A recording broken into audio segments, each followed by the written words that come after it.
ನಮಸ್ಕಾರ ಸ್ನೇಹಿತರೆ, ಡಿಜಿಟಲ್ ಕನ್ನಡಿಗ ಯೂಟ್ಯೂಬ್ ಚಾನೆಲ್ಗೆ ನಿಮ್ಮೆಲ್ಲರಿಗೂ ಆದರದ ಸುಸ್ವಾಗತ. ಬೆಳಗ್ಗಿನ ಈ ಹೊತ್ತಿನಲ್ಲಿ ರಾಜ್ಯದ ಪ್ರತಿಯೊಬ್ಬ ನಾಗರಿಕರಿಗೂ, ಗೃಹಿಣಿಯರಿಗೂ ಹಾಗೂ ವಿದ್ಯಾರ್ಥಿ ಸಮೂಹಕ್ಕೆ ಅತ್ಯಂತ ಪ್ರಮುಖವಾದ ಮತ್ತು ಬಿಗ್ ಬ್ರೇಕಿಂಗ್ ಸುದ್ದಿಗಳ ಸರಮಾಲೆಯೇ ಕಾಯುತ್ತಿದೆ. ಇವತ್ತಿನ ದಿನ ಕೇವಲ ಒಂದು ಯೋಜನೆಗೆ ಮಾತ್ರ ಸೀಮಿತವಾಗಿಲ್ಲ. ಬದಲಿಗೆ ರೇಷನ್ ಕಾರ್ಡ್ ಹೊಂದಿರುವವರು, ಉಚಿತ ಬಸ್ ಪ್ರಯಾಣದ ನಿರೀಕ್ಷೆಯಲ್ಲಿರುವ ಶಾಲಾ ಕಾಲೇಜು ವಿದ್ಯಾರ್ಥಿಗಳು ಹಾಗೂ ದೇಶದ ಹಣಕಾಸು ವ್ಯವಸ್ಥೆಯಲ್ಲಾಗಲಿರುವ ಭಾರೀ ಬದಲಾವಣೆಗಳ ಬಗ್ಗೆ ಕುತೂಹಲ ಹೊಂದಿರುವ ಪ್ರತಿಯೊಬ್ಬರಿಗೂ ಇಂದಿನ ವಿಡಿಯೋದಲ್ಲಿ ಅತ್ಯಂತ ಮಹತ್ವದ ಅಪ್ಡೇಟ್ಗಳು ಸಿಗಲಿವೆ.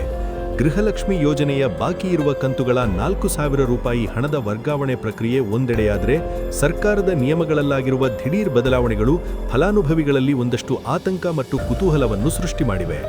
ಲಕ್ಷಾಂತರ ಜನರ ಹೆಸರನ್ನು ಪಟ್ಟಿಯಿಂದ ಕೈಬಿಡಲಾಗುತ್ತಿದೆ ಎನ್ನುವ ವದಂತಿಗಳ ನಿಜಾಂಶವೇನು, ಪಡಿತರ ಚೀಟಿದಾರರಿಗೆ ಸಿಗಲಿರುವ ಭರ್ಜರಿ ಕೊಡುಗೆಯೇನು ಹಾಗೂ ಮಳೆರಾಯನ ಆರ್ಭಟ ಎಲ್ಲೆಲ್ಲಿ ಜೋರಾಗಲಿದೆ ಎನ್ನುವುದನ್ನು ಈ ಸುದೀರ್ಘ ನಿರೂಪಣೆಯಲ್ಲಿ ಒಂದೇ ಹರಿವಿನಲ್ಲಿ ತಿಳಿಯೋಣ. ಎಲ್ಲೂ ಗಲಿಬಿಲಿಗೊಳ್ಳದೆ ಅತ್ಯಂತ ಆಸಕ್ತಿಯಿಂದ ಇಡೀ ಮಾಹಿತಿಯನ್ನು ಗಮನವಿಟ್ಟು ಆಲಿಸಿ. ರಾಜ್ಯ ಸರ್ಕಾರದ ಅತ್ಯಂತ ಜನಪ್ರಿಯ ಯೋಜನೆಯಾದ ಗೃಹಲಕ್ಷ್ಮಿಯ ಬಾಕಿ ಕಂತುಗಳ ಬಿಡುಗಡೆಗೆ ಮುಹೂರ್ತ ನಿಗದಿಯಾಗುತ್ತಿರುವ ಬೆನ್ನಲ್ಲೇ ಇಲಾಖೆಯು ದುರ್ಬಳಕೆಯನ್ನು ತಡೆಯಲು ಅತ್ಯಂತ ಕಠಿಣವಾದ ಪರಿಶೀಲನಾ ಪ್ರಕ್ರಿಯೆಯನ್ನು ಕೈಗೆತ್ತಿಕೊಂಡಿದೆ. ಸರ್ಕಾರದ ಉನ್ನತ ಮೂಲಗಳ ಪ್ರಕಾರ ಯೋಜನೆಯಲ್ಲಿ ಅರ್ಹರಲ್ಲದವರನ್ನು ಗುರುತಿಸಿ ಪಟ್ಟಿಯಿಂದ ಹೊರಹಾಕುವ ದೊಡ್ಡ ಕಾರ್ಯಾಚರಣೆ ಈಗಾಗಲೇ ರಾಜ್ಯಾದ್ಯಂತ ಚುರುಕುಗೊಂಡಿದೆ. ಅನೇಕ ಜಿಲ್ಲೆಗಳಲ್ಲಿ ಈಗಾಗಲೇ 1 ಲಕ್ಷಕ್ಕೂ ಅಧಿಕ ಫಲಾನುಭವಿಗಳನ್ನು ಅನರ್ಹರು ಎಂದು ಗುರುತಿಸಿ ಯೋಜನೆಯ ಸೌಲಭ್ಯದಿಂದ ವಂಚಿತಗೊಳಿಸಲಾಗಿದೆ ಎನ್ನುವ ಮಾಹಿತಿ ಲಭ್ಯವಾಗಿದೆ. ಇದರಲ್ಲಿ ಬಹುಪಾಲು ಮೃತಪಟ್ಟವರ ಖಾತೆಗಳಿಗೆ ಹಣ ಹೋಗುತ್ತಿರುವುದು ಪತ್ತೆಯಾಗಿದೆ. ಇನ್ನುಳಿದಂತೆ ವಾರ್ಷಿಕವಾಗಿ ಜಿಎಸ್ಟಿ ಪಾವತಿಸುವವರು ಹಾಗೂ ಇನ್ಕಮ್ ಟ್ಯಾಕ್ಸ್ ಅಥವಾ ಆದಾಯ ತೆರಿಗೆ ಕಟ್ಟುವ ಕುಟುಂಬದ ಮಹಿಳೆಯರು ಈ ಯೋಜನೆಯ ಲಾಭ ಪಡೆಯುತ್ತಿರುವುದು ಸರ್ಕಾರದ ಗಮನಕ್ಕೆ ಬಂದಿದೆ. ಇಂತಹ ತಪ್ಪುಗಳನ್ನು ಸಂಪೂರ್ಣವಾಗಿ ತಡೆಗಟ್ಟಲು ಸರ್ಕಾರ ಈಗ ಒಂದು ಹೊಸ ಮಹತ್ವದ ನಿಯಮವನ್ನು ಜಾರಿಗೆ ತರುತ್ತಿದೆ. ಅದರಂತೆ ಇನ್ಮುಂದೆ ಪ್ರತಿಯೊಬ್ಬ ಫಲಾನುಭವಿಯೂ ಸಹ ಬಯೋಮೆಟ್ರಿಕ್ ದೃಢೀಕರಣ ಅಥವಾ ಫೇಸ್ ರೆಕಗ್ನೈಸೇಷನ್ ಅಂದರೆ ಮುಖದ ಗುರುತು ಅಥವಾ ಕಣ್ಣುಗಳ ಸ್ಕ್ಯಾನ್ ನೀಡುವುದು ಕಡ್ಡಾಯವಾಗಲಿದೆ. ಈ ಹೊಸ ದೃಢೀಕರಣದ ನಿಯಮವು ಮುಂಬರುವ ದಿನಗಳಲ್ಲಿ ಜಾರಿಗೆ ಬರಲಿದ್ದು, ಮಹಿಳೆಯರು ತಮ್ಮ ಹತ್ತಿರದ ಗ್ರಾಮ 1, ಕರ್ನಾಟಕ 1, ಬೆಂಗಳೂರು 1 ಅಥವಾ ಬಾಪೂಜಿ ಸೇವಾ ಕೇಂದ್ರಗಳಿಗೆ ಭೇಟಿ ನೀಡಿ ತಮ್ಮ ದಾಖಲೆಗಳನ್ನು ಮತ್ತೊಮ್ಮೆ ಪರಿಶೀಲಿಸಿಕೊಳ್ಳಬೇಕಾಗುತ್ತದೆ. ನಿಮ್ಮ ಆಧಾರ್ ಕಾರ್ಡ್, ರೇಷನ್ ಕಾರ್ಡ್ ಹಾಗೂ ಪ್ರಸ್ತುತ ಚಾಲ್ತಿಯಲ್ಲಿರುವ ಮೊಬೈಲ್ ಸಂಖ್ಯೆಯನ್ನು ಜೊತೆಯಲ್ಲಿ ಕೊಂಡೊಯ್ಯುವುದು ಸೂಕ್ತ. ಬಯೋಮೆಟ್ರಿಕ್ ಪ್ರಕ್ರಿಯೆಯ ಸಂದರ್ಭದಲ್ಲಿ ನಿಮ್ಮ ಹೆಬ್ಬೆಟ್ಟಿನ ಗುರುತು ಸರಿಯಾಗಿ ಬಾರದಿದ್ದರೆ ಕಣ್ಣುಗಳ ಸ್ಕ್ಯಾನ್ ಅಥವಾ ಮುಖದ ಗುರುತಿನ ಮೂಲಕ ದೃಢೀಕರಣವನ್ನು ಯಶಸ್ವಿಗೊಳಿಸಲಾಗುತ್ತದೆ. ಈ ಸಣ್ಣ ಪ್ರಕ್ರಿಯೆಗೆ ಕೇವಲ 5 ರೂಪಾಯಿಗಳ ನಿಗದಿತ ಶುಲ್ಕವಿರಲಿದ್ದು, ಯಾವುದೇ ಹೆಚ್ಚಿನ ಹಣವನ್ನು ನೀಡುವ ಅಗತ್ಯವಿರುವುದಿಲ್ಲ. ಯಾರೆಲ್ಲ ಈ ದೃಢೀಕರಣ ಪ್ರಕ್ರಿಯೆಯನ್ನು ಯಶಸ್ವಿಯಾಗಿ ಮುಗಿಸುತ್ತಾರೋ ಅಂಥವರ ಖಾತೆಗೆ 31ನೇ ಕಂತಿನ ಹಣದ ವರ್ಗಾವಣೆ ಯಾವುದೇ ಅಡೆತಡೆಯಿಲ್ಲದೆ ನಿರಂತರವಾಗಿ ಬರಲಿದೆ. ಇದೇ ಸಂದರ್ಭದಲ್ಲಿ ಮಹಿಳೆಯರ ಆರ್ಥಿಕ ಸಬಲೀಕರಣಕ್ಕಾಗಿ ಗೃಹಲಕ್ಷ್ಮಿ ಸಹಕಾರ ಸಂಘಗಳ ಸ್ಥಾಪನೆಯೂ ಆಗುತ್ತಿದ್ದು, ಅತ್ಯಂತ ಕಡಿಮೆ ಬಡ್ಡಿ ದರದಲ್ಲಿ ದೊಡ್ಡ ಮೊತ್ತದ ಸಾಲ ಸೌಲಭ್ಯವನ್ನು ಪಡೆಯಲು ಮಹಿಳೆಯರಿಗೆ ಇದೊಂದು ಸುವರ್ಣಾವಕಾಶವಾಗಲಿದೆ. ಪಡಿತರ ಚೀಟಿದಾರರಿಗೂ ಸಹ ಆಹಾರ ಇಲಾಖೆಯಿಂದ ಒಂದು ಭರ್ಜರಿ ಸಿಹಿ ಸುದ್ದಿ ಸಿಕ್ಕಿದೆ. ರಾಜ್ಯ ಸರ್ಕಾರದ ಅನ್ನಭಾಗ್ಯ ಯೋಜನೆಯಡಿ ಅಕ್ಕಿ ವಿತರಣೆಯಲ್ಲಿ ಉಂಟಾಗಿದ್ದ ಗೊಂದಲಗಳಿಗೆ ಈಗ ತೆರೆ ಬಿದ್ದಿದೆ. ಕಳೆದ ಕೆಲವು ತಿಂಗಳುಗಳಿಂದ ಪೂರ್ಣ ಪ್ರಮಾಣದ ಅಕ್ಕಿಯ ಬದಲಾಗಿ ರಾಗಿ ಮತ್ತು ಅಕ್ಕಿಯನ್ನು ಬೆರೆಸಿ ನೀಡಲಾಗುತ್ತಿತ್ತು. ಆದರೆ ಸಾರ್ವಜನಿಕರ ಒತ್ತಾಯ ಮತ್ತು ಪಡಿತರ ವಿತರಣೆಯ ಸುಧಾರಣೆಯ ಭಾಗವಾಗಿ ಆಹಾರ ಇಲಾಖೆಯು ತನ್ನ ಹಳೆಯ ಆದೇಶವನ್ನು ಬದಲಾಯಿಸಿದೆ. ಪ್ರಸ್ತುತ ಜೂನ್ ತಿಂಗಳಿನಿಂದ ಬಿಪಿಎಲ್ ಮತ್ತು ಅಂತ್ಯೋದಯ ಪಡಿತರ ಚೀಟಿ ಹೊಂದಿರುವ ಪ್ರತಿಯೊಬ್ಬ ಸದಸ್ಯರಿಗೂ ಪೂರ್ಣ ಪ್ರಮಾಣದ 10 ಕೆಜಿ ಅಕ್ಕಿಯನ್ನು ವಿತರಿಸಲು ತುರ್ತು ಆದೇಶ ಹೊರಡಿಸಲಾಗಿದೆ. ರಾಗಿ ವಿತರಣೆಯನ್ನು ಸದ್ಯಕ್ಕೆ ಸ್ಥಗಿತಗೊಳಿಸಿ ಸಂಪೂರ್ಣವಾಗಿ ಅಕ್ಕಿಯನ್ನೇ ನೀಡಲು ಗ್ರೀನ್ ಸಿಗ್ನಲ್ ಸಿಕ್ಕಿರುವುದರಿಂದ ಬಡ ಮತ್ತು ಮಧ್ಯಮ ವರ್ಗದ ಕುಟುಂಬಗಳಿಗೆ ಭಾರೀ ಅನುಕೂಲವಾಗಲಿದೆ. ಅದರಲ್ಲೂ ಅಂತ್ಯೋದಯ ಪಡಿತರ ಚೀಟಿ ಹೊಂದಿರುವ ದೊಡ್ಡ ಕುಟುಂಬಗಳಿಗೆ ಅಂದರೆ 10 ಜನ ಸದಸ್ಯರಿರುವ ಕಾರ್ಡ್ಗಳಿಗೆ ಬರೋಬ್ಬರಿ 130 ಕೆಜಿಯವರೆಗೆ ಅಕ್ಕಿ ಸಿಗಲಿದೆ ಎನ್ನುವ ಮಾಹಿತಿ ಆಹಾರ ಇಲಾಖೆಯ ಮೂಲಗಳಿಂದ ತಿಳಿದುಬಂದಿದೆ.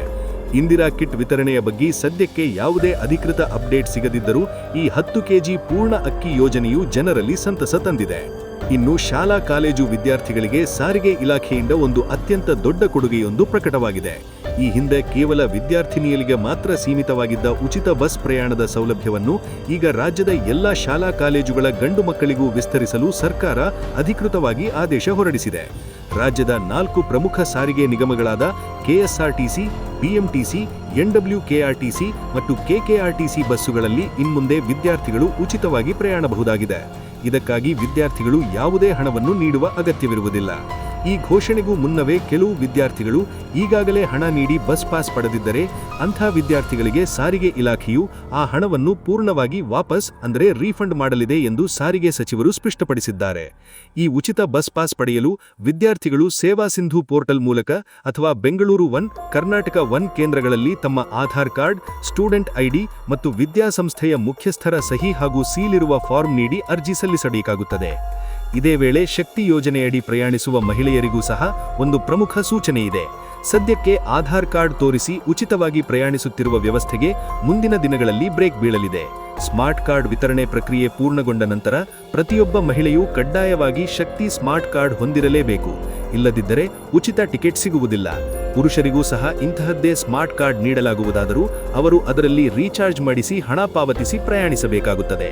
ಇನ್ನು ಸಾಮಾಜಿಕ ಜಾಲತಾಣಗಳಲ್ಲಿ ಭಾರೀ ವೈರಲ್ ಆಗುತ್ತಿದ್ದ ಪ್ಲಾಸ್ಟಿಕ್ ನೋಟುಗಳ ಪಾಲಿಮರ್ ನೋಟುಗಳ ಜಾರಿ ಮತ್ತು ಕಾಗದದ ನೋಟುಗಳ ನಿಷೇಧದ ಸುದ್ದಿಗೆ ರಿಸರ್ವ್ ಬ್ಯಾಂಕ್ ಆಫ್ ಇಲಾಖೆ ಹಾಗೂ PIB ಫ್ಯಾಕ್ಟ್ ಚೆಕ್ ಸ್ಪಷ್ಟನೆ ನೀಡಿದೆ.